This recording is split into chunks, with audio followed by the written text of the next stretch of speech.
Bonjour bien-aimés frères et sœurs en Jésus-Christ, et gloire soit rendue à l'Éternel notre Dieu, lui qui nous permet, lui qui nous a maintenu notre souffle de vie, afin que nous puissions aujourd'hui encore nous communiquer sur faire un partage sur la parole de Dieu. Très chers frères et sœurs, nous allons entrer rapidement dans le vif du sujet. Il s'agit ici de vous enlever la flemme de ce que vous ne connaissez pas, parce que vous savez, pendant longtemps, nous marchions et nos intelligences se sont confuses sur certaines choses. Surtout s'il s'agit des problèmes qui sont bibliques. Nous avons souvent l'intelligence qui est souvent confuse. Et l'Éternel Dieu, je bénis parce qu'il m'a mis ce message et il m'a éclairci ce message.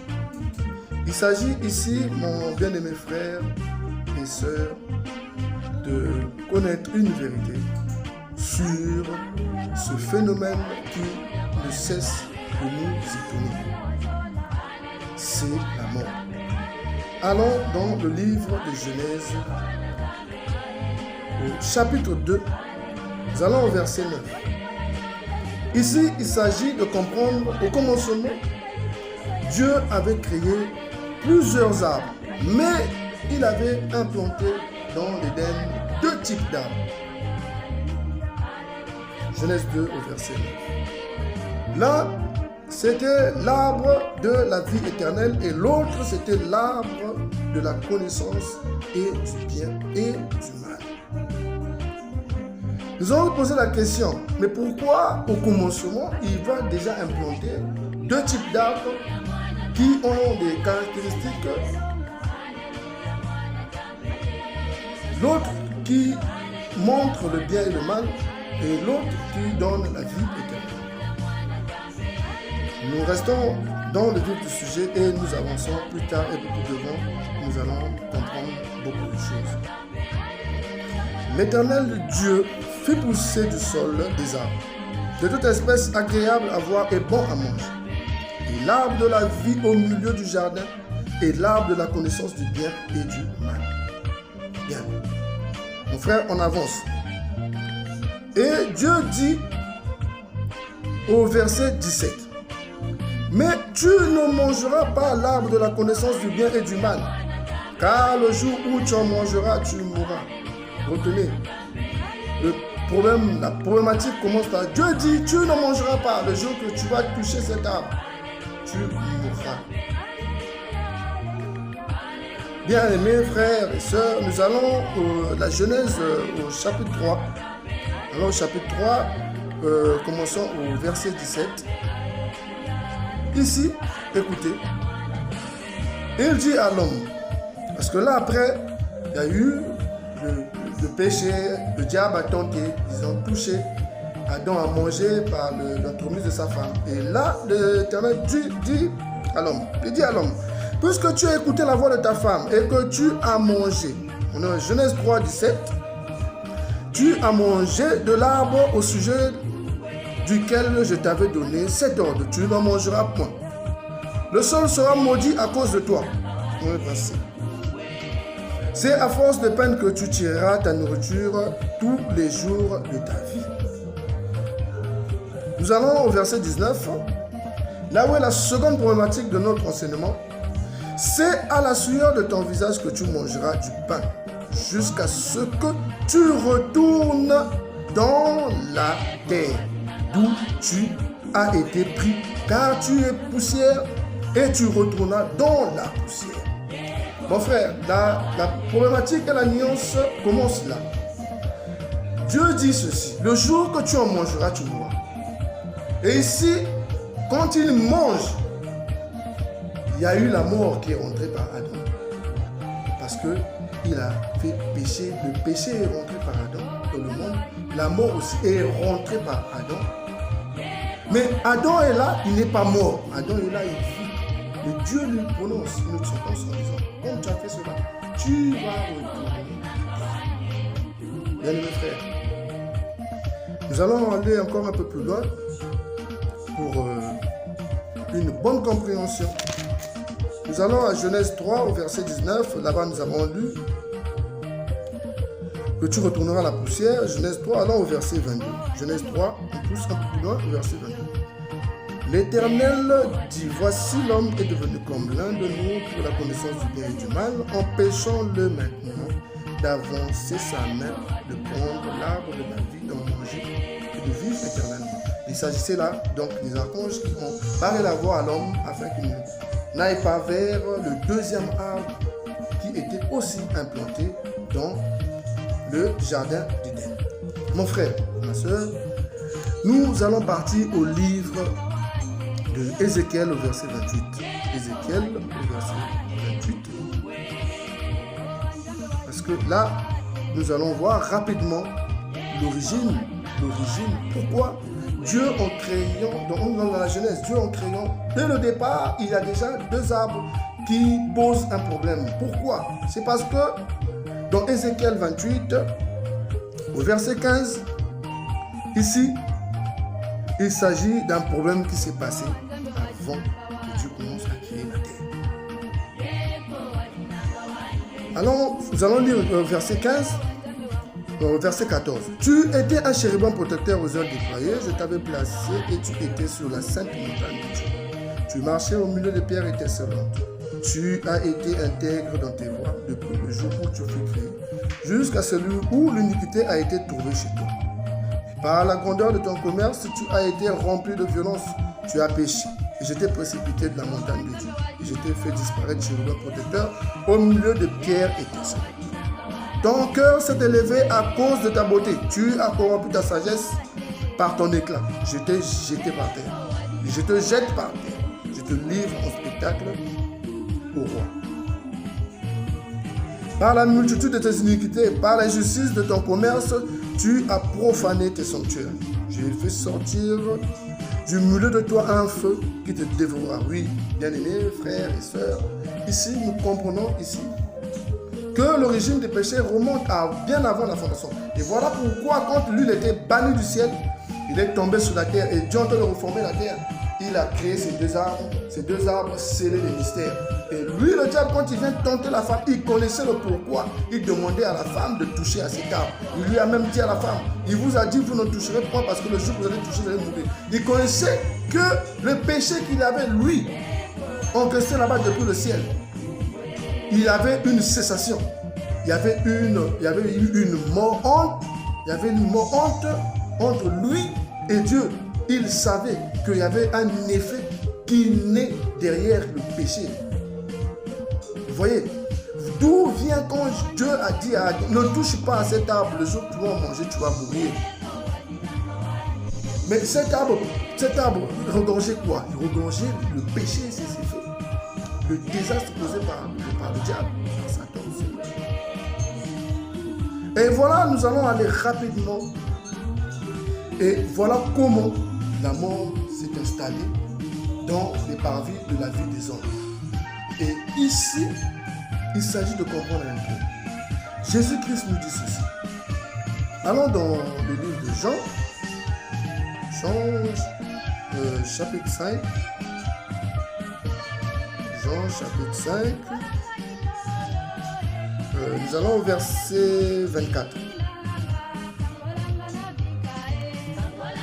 Jésus dit, en vérité, je vous le dis, celui qui écoute ma parole et qui croit à celui qui m'a envoyé à la vie éternelle, ne vient point en jugement, mais il est passé de la mort à la vie. Jésus-Christ s'adressait aux vivants. Il s'adressait aux vivants. D'où ce qui veut dire que nous allons voir dans les versets plus devant pourquoi Jésus-Christ nous a dit ça. Allons dans le livre de Romains 5. Le livre de Romains 5. Romains 5 au verset 12. Il est écrit, c'est pourquoi, comme par un seul homme le péché est entré dans le monde, et par le péché la mort, vous voyez, par un seul homme le péché est rentré dans le monde, et qui par le péché la mort, et qu'ainsi la mort s'est étendue sur tout homme parce que tous ont péché. Comment est-ce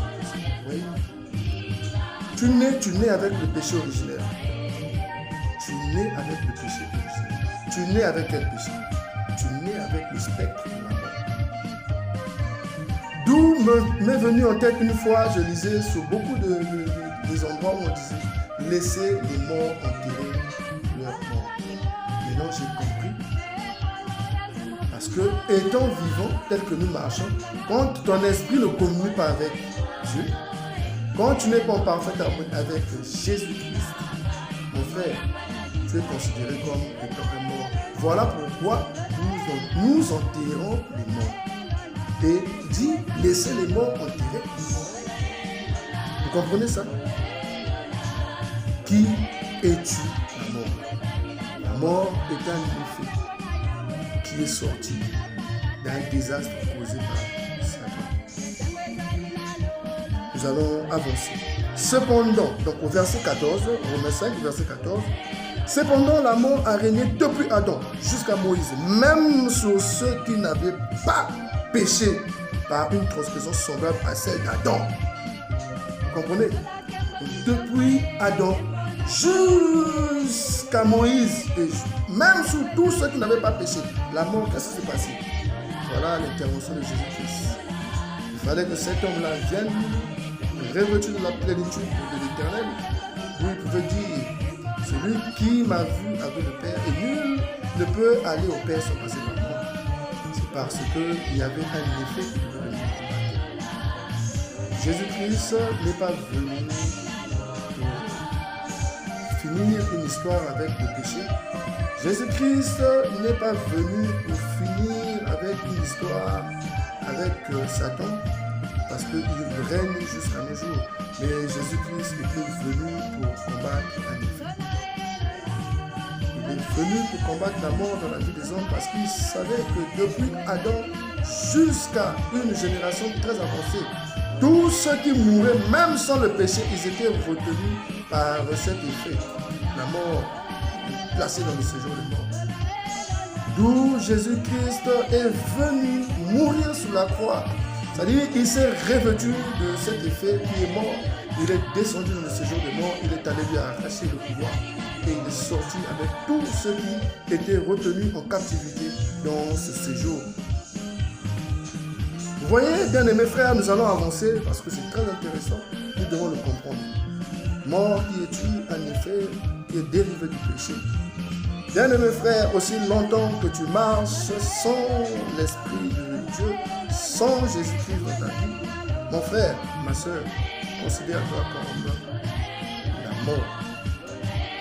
Parce que ceux qui n'ont pas le Christ Jésus en eux sont accros, sont attachés au péché. D'où le dérivé de cet acte posé par Satan, son dérivé est la mort. Aussi longtemps que tu pratiques ta vie infiniment et incessamment dans le péché, tu as la mort comme compagnon de tous les jours de ta vie. La mort ne veut pas dire tout de suite retourner à terre. La mort est un effet qui se balade dans ta vie. Et le jour que tu devrais retourner à la terre, bien aimés frères et sœurs, cet effet te retiendra dans ses parvis afin que tu mérites toi ce qui est prévu pour les enfants de Dieu et ce que Dieu a prévu pour nous comme étant ses enfants. Avançons dans la parole pour voir encore des merveilleuses choses ici. Nous allons dans le livre des Éphésiens. Éphésiens au chapitre 2. Éphésiens au chapitre 2. Et là, nous allons voir Éphésiens chapitre 2, verset 1. Il est écrit ceci: vous étiez morts par vos offenses et par vos péchés. Vous voyez? Ici, on s'adresse à qui? On ne s'adresse pas à ceux qui sont morts. Non, on s'adresse à vous en disant que vous étiez morts par vos offenses et par vos péchés. dans laquelle vous marchez autrefois selon les trains de ce monde, selon le prince de la puissance de l'air et de l'esprit, qui agit maintenant dans les fils de la rébellion. Nous tous aussi nous étions de leur nombre, et nous vivons autrefois selon les convoitises de notre chair, accomplissant la volonté de la chair et de nos pensées. Nous étions par nature des enfants de colère comme les autres. Mais Dieu qui est riche en miséricorde à cause du grand amour dont il nous a aimés, nous qui étions morts par nos offenses, nous a rendus à la vie avec Christ. Il nous a ressuscités ensemble et nous a fait asseoir ensemble dans le lieu céleste en Jésus-Christ. Mon frère, nous allons avancer dans le livre de Romains. Le livre de Romains, au chapitre 6, verset 8. Je pense que les versets sont clairs pour qu'on puisse un peu vite avancer. Or, si nous sommes morts avec Christ, nous croyons que nous vivons aussi avec lui. Sachant que Christ, ressuscité des morts, ne meurt plus. La mort n'a plus de pouvoir sur lui, car il est mort et c'est pour le péché qu'il est mort. Une fois pour toutes, il est revenu à la vie et c'est pour Dieu qu'il vit. Ainsi vous-même regardez-vous comme morts au péché et comme vivants pour Dieu en Jésus-Christ. Ma chère, ma soeur, mon frère, connais-tu qui est Jésus? Qui est Jésus-Christ et qui est le Christ? Prochainement, nous ferons un partage là-dessus. Là, on a aussi une grande révélation de certaines personnes qui ne savent pas. Vous entendez ici, quand je lis des versets, il y a une nuance. On parle de Christ, on parle de Jésus, on parle de Jésus-Christ. Il s'agit là de ces différentes missions qu'il a eu à accomplir. Christ est celui qui est assis dans les plans célestes, celui qui est sorti du séjour des morts avec Jésus. Jésus, c'est celui-là qui est né de la femme sans l'accoutrement d'un homme. Et lui qui a marché sur cette terre que nous marchons aujourd'hui, lui qui a été malmené, maltraité par les êtres humains, lui à qui on a pris, on a emmené au bois, on a écouté, on a condamné. Et lui, Jésus. Il est Jésus-Christ pour le pouvoir dont Dieu nous a donné à tous ceux qui l'ont accepté comme Seigneur et Sauveur.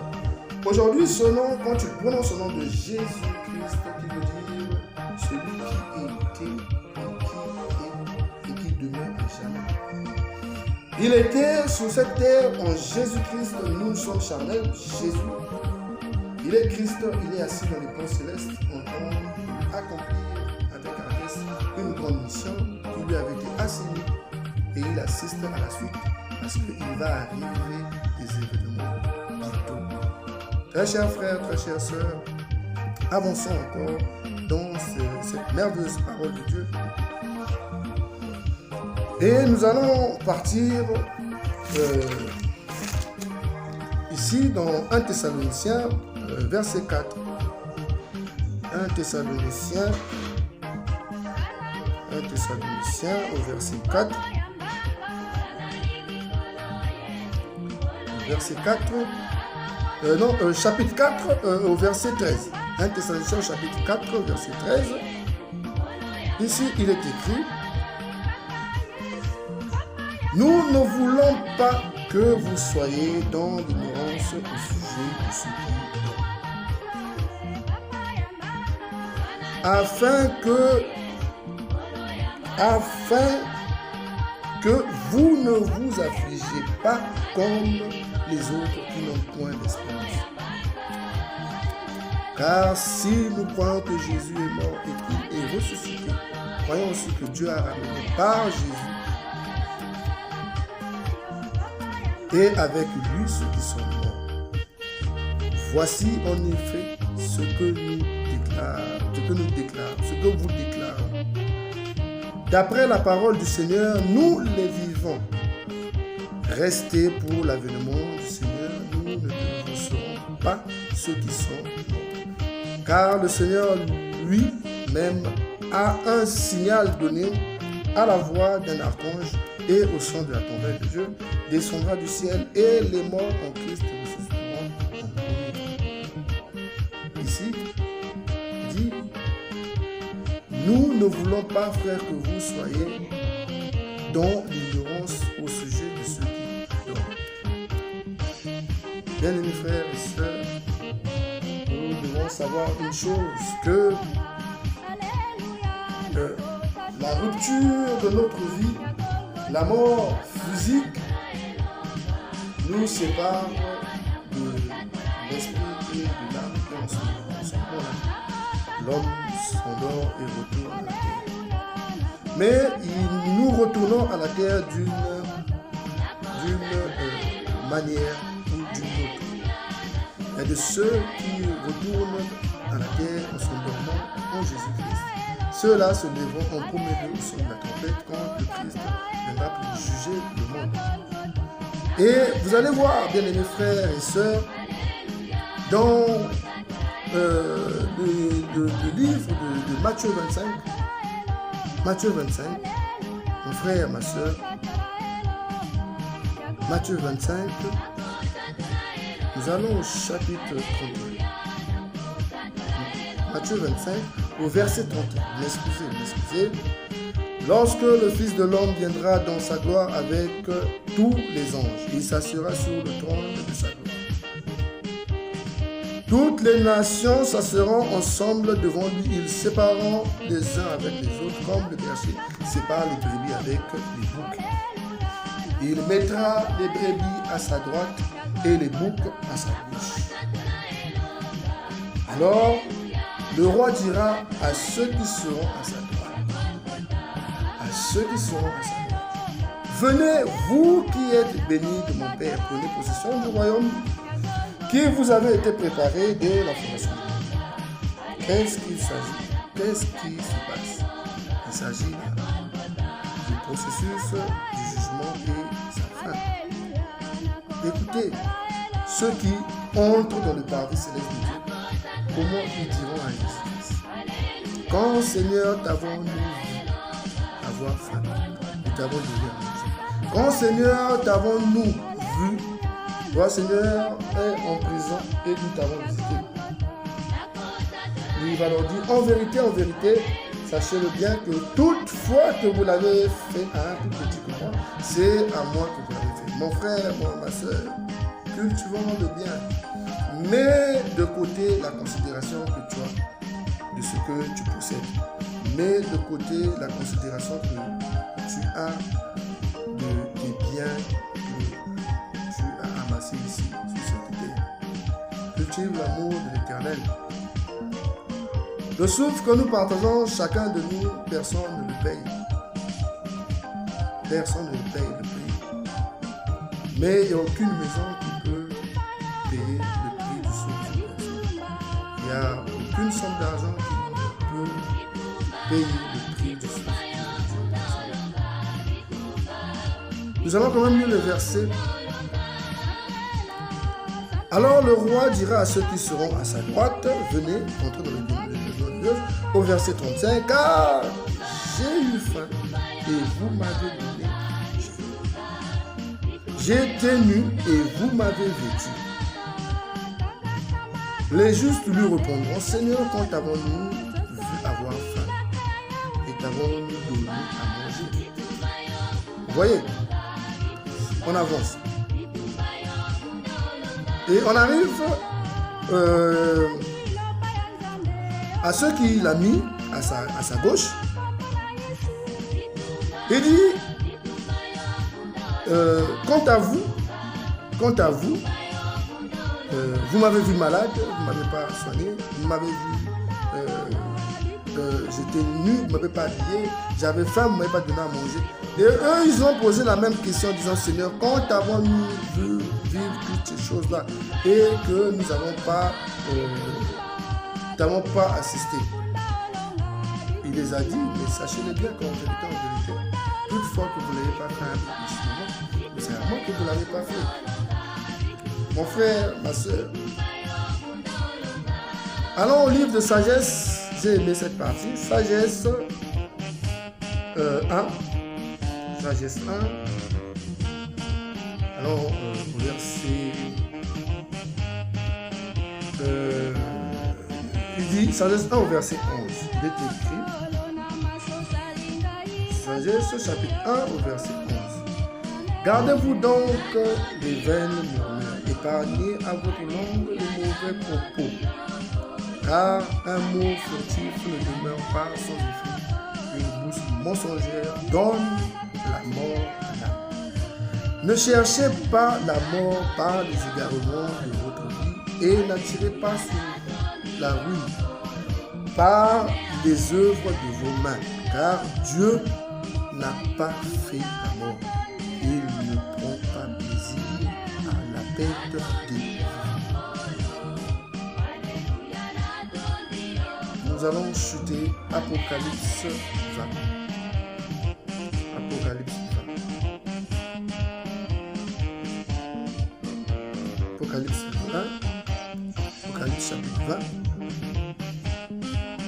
Au verset 11. Puis je vis un trône blanc. Celui qui était assis dessus, la terre et le ciel, sont feux devant sa face. Et il ne fut plus trouvé de place pour eux. Et je vis les morts, les grands et les petits, qui se tenaient devant le trône. Des livres ouverts, et un autre livre fut ouvert, celui qui est le livre. Et les morts furent jugés selon leurs œuvres, d'après ce qui était écrit dans ces livres. La mer rendit les morts qui étaient en elle. La mort et le séjour des morts rendirent les morts qui étaient en eux. Et chacun fut jugé selon ses œuvres. Et la mort et le séjour des morts furent jetés dans les temps de feu. C'est la seconde mort, les temps de feu. Frère, tu comprends? Ceux qui demeurent dans l'alliance avec l'Éternel, ceux qui ont confessé de leur bouche que Jésus est Seigneur et Sauveur, et qui ont cru de tout leur cœur qu'il est mort et que Dieu l'a ramené à la vie. Entre dans l'alliance avec notre Seigneur Jésus-Christ, lui qui nous présente devant le trône de l'Éternel, parfait, car lui, il est l'agneau immolé. Il te sanctifie, il te met à part, bien-aimé. Vivant sur cette terre perverse et corrompue, tu es appelé enfant de la lumière, car Dieu n'a point fait de ténèbres. Vous comprenez, mon frère, il y a un principe que nous n'allons pas tous nous échapper. Il s'agit du retour à la terre. Mais, bien-aimés frères et sœurs, ce que tu dois combattre de ton vivant, tu dois combattre cet effet du péché qui est mort. Afin que le jour où mon frère et ma soeur, il y aura ce jugement. Lui aussi mort sera jugé et le séjour des morts sera jugé. Eux aussi, ils auront leur sentence et seront jetés dans les temps de feu. Regardez la nuance. Si nous remontons, vous allez voir. Parce que ici, dans ce même verset, vous allez commencer au premier verset jusqu'à la fin. Vous allez voir, il y a une séparation des jugements. Satan sera jugé par Dieu. Dieu va le prendre, va le condamner avec ses archanges, il va les jeter déjà dans le temps de feu. Et celui qui va venir s'asseoir devant son trône de gloire pour écarter les brebis et les boucs, c'est Jésus. Et l'historique, c'est comme il dit, quand tu as envie, fais-tu la volonté de l'Éternel, fais-tu la volonté de Jésus, assiste-tu les autres, aides-tu les autres, ou tu considères les choses de ce monde plus que la vie des autres. Il est écrit dans le livre des Proverbes. Dieu dit ceci. L'arrogance et l'orgueil est la voie du mal. Il dit la crainte de l'Éternel, c'est la haine du mal. Et l'arrogance et l'orgueil, c'est la voie du mal. Pas la voie du sang, mais le chemin qui te mène que à la dérive. Une bouche perverse, l'Éternel dit, c'est ce que moi je hais. Mon frère, ma soeur, change ta manière de considérer les choses. Change ta manière de voir les choses de ta vie. Entre dans l'alliance de l'Éternel, afin que en Jésus-Christ, bien-aimés frères, le jour que nous allons nous endormir, que nous dormons dans la gloire de notre Seigneur, notre Sauveur, qui est Jésus-Christ. Afin que nous soyons point retenus par cet effet qui est né du péché. Car le Christ est venu et il lui a vaincu, il lui a ravi son aiguillon qui lui permettait de marquer à son vouloir la vie des hommes sur la terre. Je bénis l'Éternel pour ce beau message, je bénis l'Éternel pour l'intelligence de ses enfants qu'il a disposée. Je bénis l'Éternel pour la compréhension. Et je bénis l'Éternel à ce qu'il fasse que tous ceux qui entendront ce message, qu'ils puissent comprendre ce message avec souplesse. Et que leurs intelligences soient renouvelées et que une nouvelle naissance règne encore dans leur vie. Et Père éternel, que tu donnes la force de comprendre qu'à partir d'aujourd'hui, nous n'avons point à craindre la mort, mais plutôt avoir la crainte envers l'Éternel, afin que nous puissions haïr le mal, car le mal est le fruit qui est né du péché, de tous ces désastres causés par le mal. Gloire soit rendue à Jésus-Christ notre Seigneur, qu'il demeure infiniment dans nous et que Dieu qui nous a